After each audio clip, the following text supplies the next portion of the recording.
Hello, everyone. Welcome back to day 36 of A Year in the Bible with Divine Discoveries. Today we'll be reading Exodus 19 through 21. All right, let's begin. On the first day of the third month after the Israelites left Egypt, on that very day, they came to the desert of Sinai. After they set out from Rephidim, they entered the desert of Sinai, and Israel camped there in the desert in front of the mountain. Then Moses went up to God, and the Lord called him in front of the mountain and said, "This is what you are to say to the descendants of Jacob and what you are to tell the people of Israel. You yourself have seen what I did to Egypt and how I carried you on eagle's wings and brought you to myself. Now, if you obey me fully and keep my covenant, then out of all nations you will be my treasured possession. Although the whole earth is mine, you will be for me a kingdom of priests and a holy nation. These are the words you are to speak to the Israelites." So Moses went back and summoned the elders of the people and set before them all of the words that the Lord has commanded him to speak. The people all responded together, "We will do everything the Lord has said." So Moses brought their answer back to the Lord. The Lord said to Moses, "I am going to come to you in a dense cloud so that the people will hear me speaking with you and all will always put their trust in you." Then Moses told the Lord what the people had said. And the Lord said to Moses, "Go to the people and consecrate them today and tomorrow. Have them wash their clothes and be ready by the third day, because on that day the Lord will come down from Mount Sinai in the sight of all the people. Put limits for the people around the mountain and tell them, 'Be careful that you do not approach the mountain or touch the foot of it. Whatever touches the mountain is to be put to death. They are to be stoned or shot with arrows. Not a hand is to be laid on them. No person or animal shall be permitted to live. Only when the ram's horn sounds a long blast may they approach the mountain.'" After Moses had gone down the mountain to the people, he consecrated them, and they washed their clothes. Then he said to the people, "Prepare yourselves for the third day. Abstain from sexual relations." On the morning of the third day there was thunder and lightning with a thick cloud over the mountain, and a very loud trumpet blast. Everyone in camp trembled. Then Moses led the people out of the camp to meet with God, and they stood at the foot of the mountain. Mount Sinai was covered with smoke, because the Lord descended on fire. The Lord descended on it in fire. The smoke billowed up from it like smoke from a furnace, and the whole mountain trembled violently. As the sound of the trumpet grew louder and louder, Moses spoke, and the voice of God answered him. The Lord descended to the top of Mount Sinai and called Moses to the top of the mountain. So Moses went up, and the Lord said to him, "Go down and warn the people so they do not force their way through to see the Lord, and many of them perish. Even the priests who approach the Lord must consecrate themselves, or the Lord will break out against them."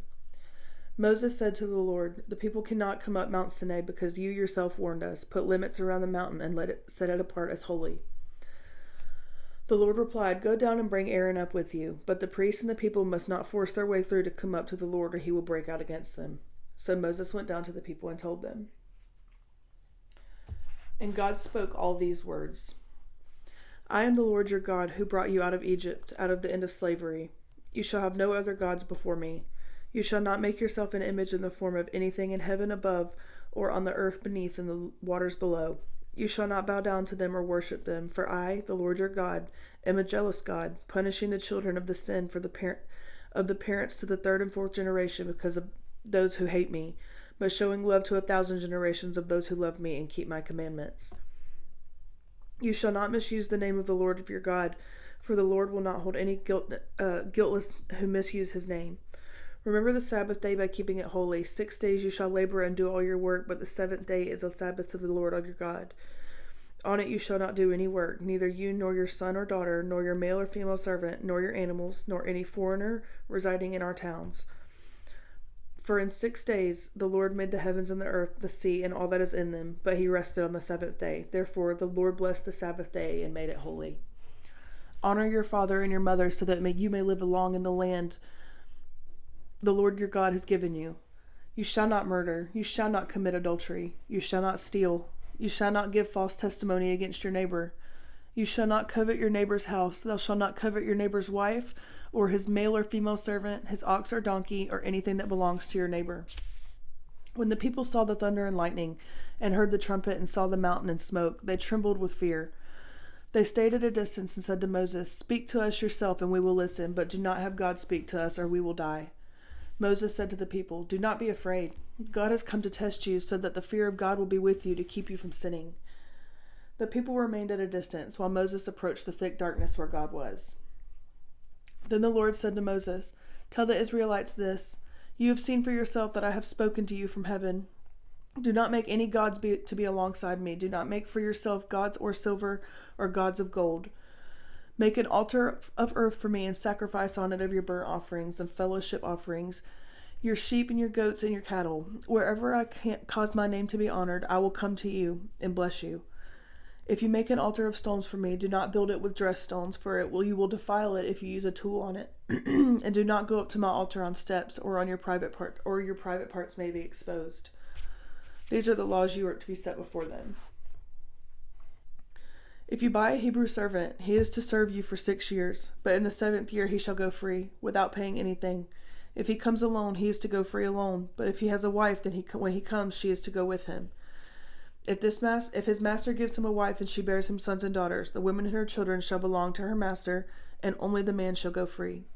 But if the servant declares, I love my master and my wife and my children, but do not want to go free, then his master must take him before the judges. He shall take him to the door of the doorpost and pierce his ear with an awl. Then he will be a servant for life. If a man sells his daughter as a servant, she is not to go free as male servants do. If she does not please the master who has selected her for himself, he must let her be redeemed. He has no right to sell her to foreigners because he has broken faith with her. If he selects her for his son, he must grant her the rights of a daughter.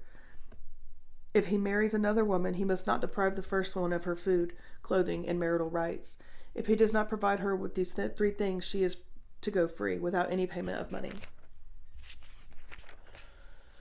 Anyone who strikes a person with a fatal blow is to be put to death. However, if it is not done so intentionally, but God let it happen, they are to flee to a place I will designate. But if anyone schemes and kills someone deliberately, that person is to be taken from my altar and put to death.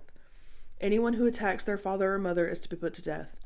Anyone who kidnaps someone is to be put to death, whether the victim has been sold or is still in the kidnapper's possession. Anyone who curses their father or mother is to be put to death.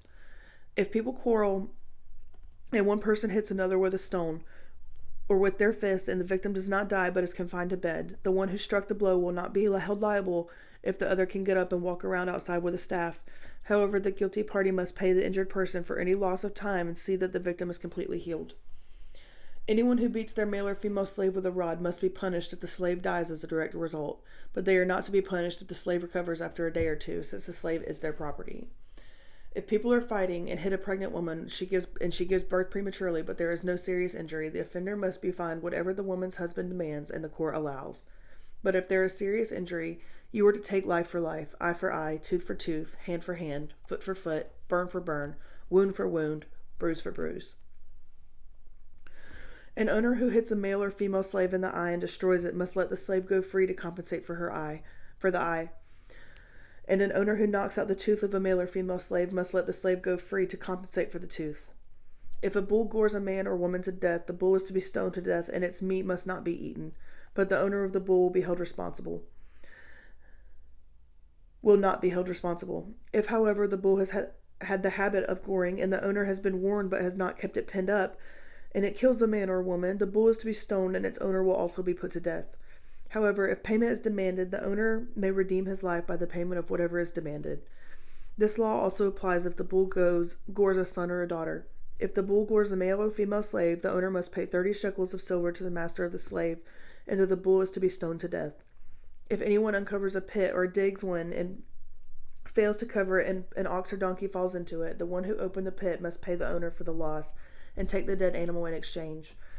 If anyone's bull injures someone else's bull and it dies, the 2 parties are to sell the live one and divide both the money and the dead animal equally. However, if it was known that the bull had the habit of goring, yet the owner did not keep it pinned up, the owner must pay animal for animal and take the dead animal in exchange. All right, guys. That was Exodus 19 through 21. We have 4 reflection questions for you today. Number 1. How does the description of God's presence on Mount Sinai convey his majesty and the need for reverence and awe of approaching him? Number 2. Why does God instruct the Israelites to prepare themselves physically and spiritually before meeting him on the mountain? Number 3. How do the 10 Commandments reflect God's character and provide a foundation for ethical behavior in all aspects of life? Number 4. How can the Israelites' experience at Mount Sinai challenge you to consider your own relationship with God and commitment to living according to His will? Okay.